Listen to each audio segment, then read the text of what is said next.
और बच्चों के मन में जो प्रश्न आ रहे थे, सर इलेक्ट्रिकल और मैकेनिकल दोनों एक साथ पेपर में आएगा, और इलेक्ट्रिकल वाले बच्चे भी पेपर देने गए थे, मैकेनिकल वाले बच्चे पेपर देने गए थे।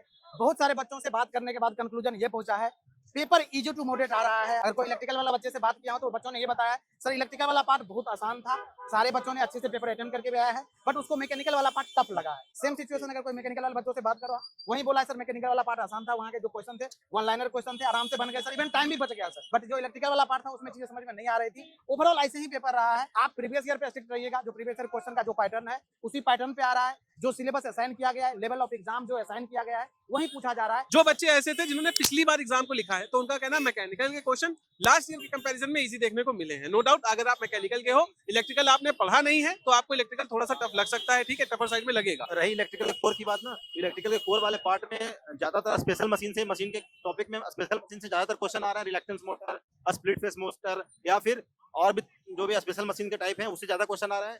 रही बात पावर सिस्टम में ना, तो पावर सिस्टम में प्रोटेक्शन वाले पार्ट पे ज्यादा लोग फोकस कर रहे हैं, जो है ना load power factor, demand power factor, इस पे जो जनरेशन वाला पार्ट है उस पे और प्रोटेक्शन पे ज्यादा ये लोग डिस्कस कर रहे हैं। बाकी और बेसिक इलेक्ट्रिकल से बहुत बेसिक क्वेश्चन है, एनर्जी स्टोरिंग एलिमेंट के बारे में या मैग्नेटिक कपलिंग के बारे में, आरएलसी सर्किट के बारे में। सर नॉन टेक जो है वो कह सकते हैं easy to moderate, and I would say कि इजी ज्यादा था। बच्चे जैसे बता रहे हैं कि हर सेक्शन में 10 क्वेश्चन आ रहे हैं, इधर कंप्यूटर और रीजनिंग और जीके एज मैथ्स और रीजनिंग। इसमें 10 क्वेश्चन में क्या हो रहा है कि 7 question are they are easy and 2 to 3 question are moderate. जैसे अभी जीके में पूछा गया है क्वेश्चन जो बता रहे हैं कि इट वाज लाइक डूएबल। सभी क्वेश्चन आया था अभी कि रिसेंटली जो वाइस प्रेसिडेंट जो अभी नियुक्त हुए हैं ये कौन से ऑर्डर के हैं, इट इज ऑफ 15th और 16 एंड रेवेन्यू डेफिसिट देखा जाए तो इसमें क्वेश्चन पूछा गया था कि सिविल डिसोबीडियंस मूवमेंट जो है कब लॉन्च हुआ था। जैसे आप देखेंगे ना सब ये सब क्वेश्चन आपको पीवाईक्यू मिलेंगे। जैसे आप क्वेश्चन देखेंगे 2020 शायद लास्ट क्वेश्चन 2022 में हुआ था, उसमें सिविल डिसोबीडियंस किसने लॉन्च किया था या कहां से लॉन्च हुआ था। अब देखिए क्वेश्चन क्या आया इस बार कि सिविल डिसोबीडियंस मूवमेंट जो है कब लॉन्च हुआ था। तो आपको पीवाईक्यू सेंट्री की चीजें लेके चलनी है, अदर देन उससे कुछ नहीं आ रहा, और अदर देन जो उससे आ रहा है उसको हम मॉडरेट में क्लासिफाई कर रहे हैं। बट अगर आप हर सेक्शन में 10 में से अगर 7 क्वेश्चन भी आप कर रहे हैं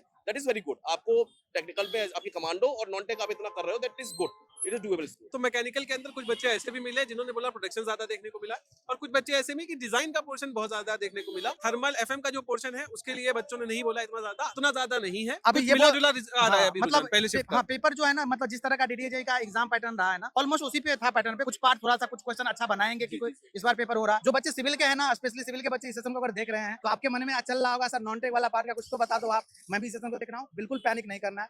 कंप्यूटर हो, रीजनिंग हो, जीके जीएस हो, या जितने भी 50 मार्क्स का आ रहा है नॉन टेक वाला पार्ट बिल्कुल आसान आ रहा है। सिंगल स्टूडेंट ने बोला टफ नहीं था पेपर, तो आपको बिल्कुल वरी नहीं करना है। बाकी जो सिविल का कोर वाला पार्ट है, आप जैसे सिलेबस पढ़े हैं, एसएससी जेईई आरआरबी जेईई की तैयारी कर रहे हैं और जो प्रीवियस ईयर क्वेश्चन को देख रहे हैं, आप बिल्कुल वरी मत कीजिए, वैसा ही पेपर आ रहा है। बिल्कुल अच्छे से जाइए, तो बहुत हाँ अच्छे से जाइए, अच्छे से माइंड से फुल कंपोज होइए। हमारी पूरी टीम की तरफ से आप सभी को भी ऑल द बेस्ट।